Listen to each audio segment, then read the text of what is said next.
اعوذ باللہ من الشیطان الرجیم، بسم اللہ الرحمن الرحیم۔ محترم والدین، اساتذہ کرام اور عزیز طلباء، السلام علیکم۔ آج ہم اکیڈمک اردو جماعت چہارم کی کتاب کے صفحہ نمبر 82 اور 83 پر سبق نمبر 22 چالاک شہزادہ کی مشق حل کریں گے۔ بچوں، کیا آپ جانتے ہیں شہنشاہ ظہیر الدین بابر نے 21 سال تک زاہدانہ زندگی گزاری؟ آئیں بچوں، اب دیے گئے نئے الفاظ کے معنی زبانی یاد کرتے ہیں۔ لفظ ہے بخیل، اس کا معنی ہے کنجوس۔ تصنیف، اس کا معنی ہے لکھی ہوئی کتاب یا تحریر۔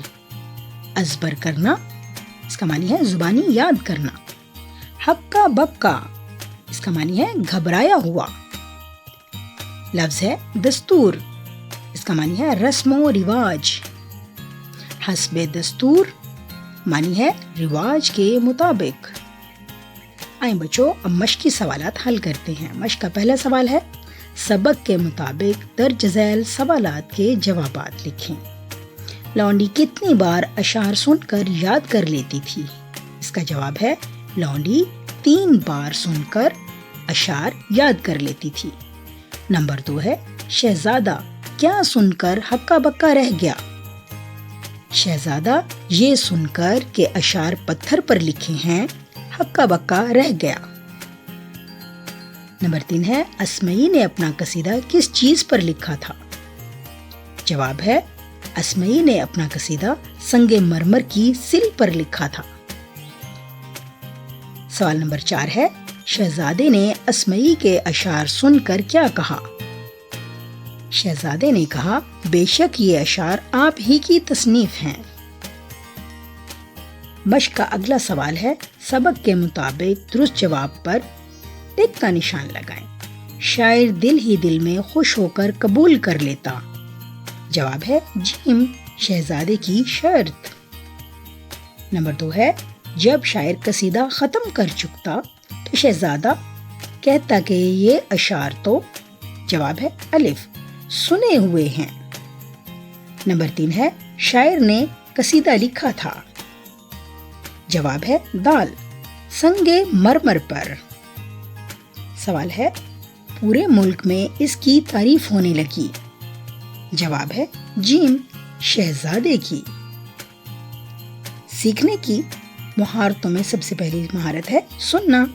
استاد صاحب بآواز بلند اس سبق کو پڑھیں اور طلباء اس کو توجہ سے سنیں۔ بولنا، ایک اچھے استاد میں کیا کیا خوبیاں ہونی چاہیے، اس موضوع پر اپنے اسکول کے بزم ادب کے پروگرام میں اپنے خیالات کا اظہار کریں۔ پڑھنا، درج ذیل عبارت درست تلفظ سے پڑھیں۔ عبارت ہے، جب ایک کسان کو یہ معلوم ہوا کہ سارس اس کے کاشت کیے گئے مکئی کے کھیت خراب کر رہے ہیں تو اس نے انہیں پکڑنے کے لیے جال بچھا دیا۔ اگلے دن کسان نے دیکھا کہ بڑی تعداد میں سارس کے ساتھ ساتھ ایک بگلا بھی پھنس گیا ہے۔ بگلے نے روتے ہوئے کسان سے کہا، میں التجا کرتا ہوں، مجھے چھوڑ دیجیے، کیونکہ میں نے آپ کی مکئی بالکل نہیں کھائی اور آپ کو کسی قسم کا نقصان نہیں پہنچایا۔ میں بہت فرض شناس پرندہ ہوں۔ اپنے والدین کی عزت کرتا ہوں، لیکن کسان نے اسے جلد ہی ذبح کر دیا اور کہا، شاید یہ سب کچھ درست ہو، لیکن میں نے تمہیں ان پرندوں کے ساتھ پکڑا ہے جو میری فصل خراب کر رہے تھے۔ تم جس صحبت میں رہے ہو اس کی وجہ سے تمہیں یہ سب برداشت کرنا پڑا۔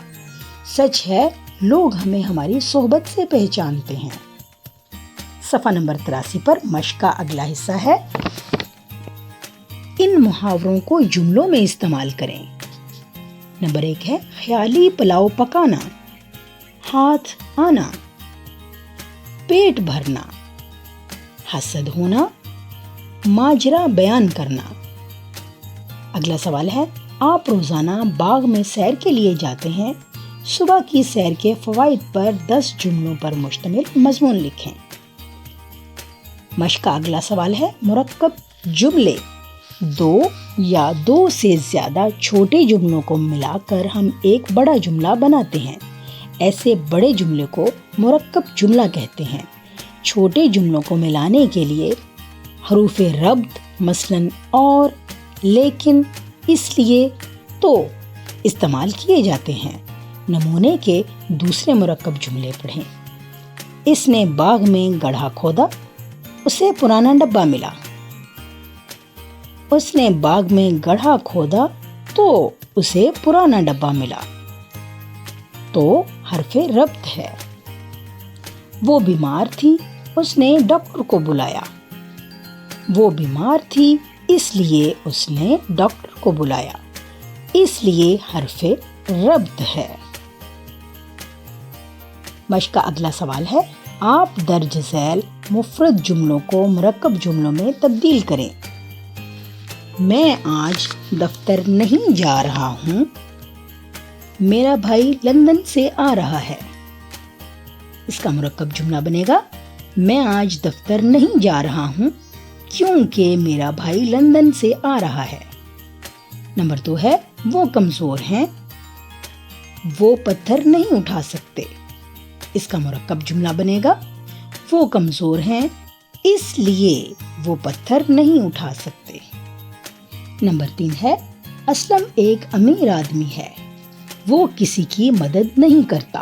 اس کا مرکب جملہ بنے گا، اسلم ایک امیر آدمی ہے لیکن وہ کسی کی مدد نہیں کرتا۔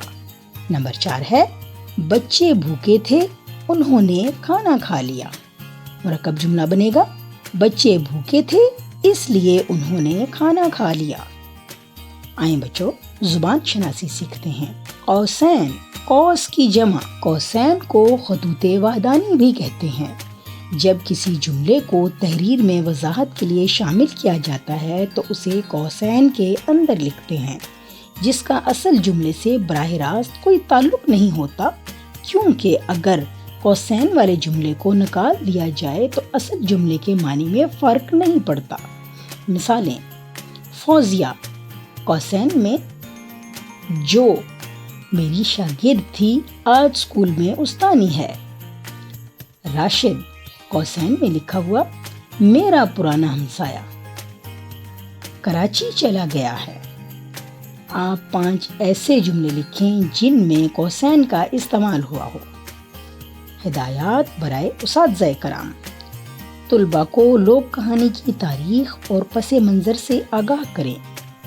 استاد محترم مشکل الفاظ کا مفہوم طلباء کو سمجھائیں۔ عزیز طلباء، آج کے اس سبق اور اس کی مشق کو سن کر آپ نے یقیناً بہت کچھ سیکھا ہوگا۔ اگلے سبق تک کے لیے اللہ حافظ۔